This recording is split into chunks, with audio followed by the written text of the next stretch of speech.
merupakan tujuan pembelajaran kita untuk materi saat ini. Kita lanjut dalam materi narrative text. Jadi yang pertama, what is narrative text? So, narrative text is an imaginative story to entertain people. Jadi, narrative text adalah cerita imajinatif yang bertujuan menghibur orang. Maksud imajinatif adalah cerita yang bersifat khayalan, cerita yang bersifat tidak nyata yang dibuat oleh seseorang untuk menghibur pembaca atau orang-orang. Itu adalah pengertian dari narrative text. You have to remember it. Next, types of narrative text. Jadi dalam narrative text ini ada jenis-jenisnya, yaitu yang pertama ada fairy tale atau dongeng, yang kedua ada folk tale, cerita rakyat, ada myth atau mitos, ada fable atau legend atau legenda. Itu jenis-jenis dari narrative text. Next, social function of narrative text. So, the social function or the purpose of narrative text is to amuse or to entertain the readers with a story. Jadi, fungsi sosial atau tujuan dari narrative text ini adalah untuk menghibur pembaca yang membaca cerita tersebut. Itu tujuan dari narrative text. Next, ada generic structure of narrative text atau struktur-struktur dalam narrative text. Yaitu di sini ada 4.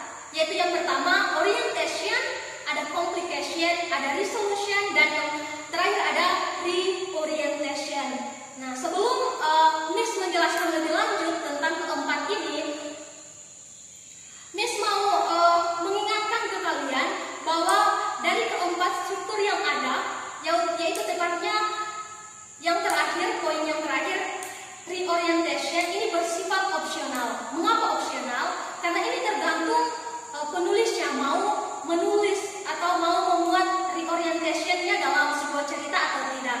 Sama-sama kita bahas satu persatu tentang generic structure dari narrative text tersebut. Yaitu yang pertama ada orientation.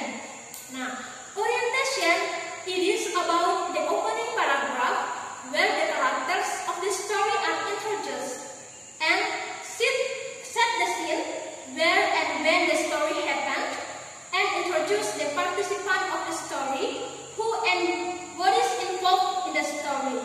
Jadi orientation ini berisi tentang paragraf pembuka di mana karakter cerita diperkenalkan. Nah, dalam paragraf orientation ini atau dalam paragraf pendahuluan ini berisi tempat dan waktu terjadinya cerita, pengenalan tokoh, serta siapa atau apa yang ada di dalam cerita tersebut. Itu adalah paragraf orientation. Lalu yang kedua ada complication. Apa itu complication? Complication adalah tells the beginning of the problem which leads to the climax of the main participants. Nah, jadi paragraf complication ini menceritakan permulaan masalah yang mengarah pada klimaks dari tokoh utama. Ini paragraf complication. Setelah tadi kita membahas orientation, pengenalan tokoh di mana cerita tersebut diambil, latarnya bagaimana, kejadiannya bagaimana, lalu masuk dalam paragraf complication, yaitu konflik-konflik atau masalah-masalah sudah mulai ada sampai menuju puncak atau klimaks masalah tersebut. Nah, setelah complication ada paragraf yang disebut dengan paragraf resolution, yaitu where the problems in the story is solved. The problems is resolved either in happy ending or in a sad ending.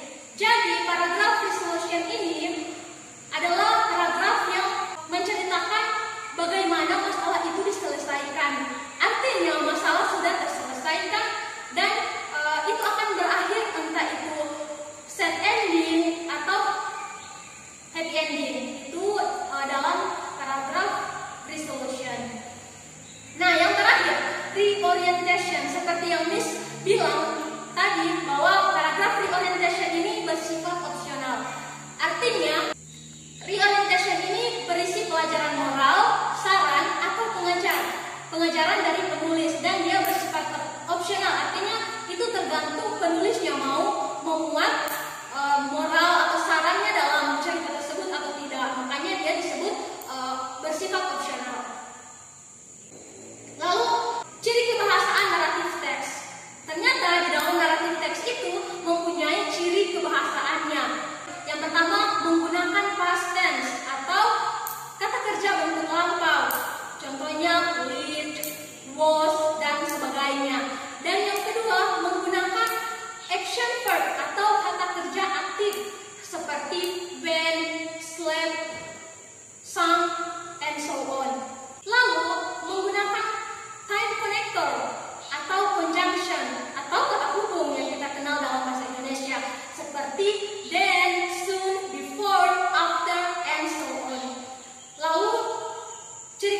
healthy, beautiful, old, young, and so on. So, that's all about our topic today. Do you understand guys so far? Jika kalian belum mengerti, silakan bertanya ke Miss melalui WhatsApp group ya. Karena di situ Miss akan menjawabnya secara langsung. Oke, jadi sekarang Miss akan memberikan salah satu contoh dari narrative text, dan tugas kalian adalah mengidentifikasi generic structure dari narrative text yang akan diberikan ke kalian. Jadi untuk batas pengumpulannya itu minggu depan sebelum jam pelajaran akan dimulai. Jadi tugasnya jangan lupa, dan kalaupun ada sesuatu yang kurang kalian pahami, itu silakan bertanya. Okay, I think enough for today. Thank you so much for your attention, and don't forget about your assignment. So before we close our meeting today, let's pray. Amen. Okay, thank you guys. See you next meetings, and stay healthy and stay safe. Jangan lupa untuk selalu mematuhi protokol kesehatan dari pemerintah kita. Okay, bye bye guys.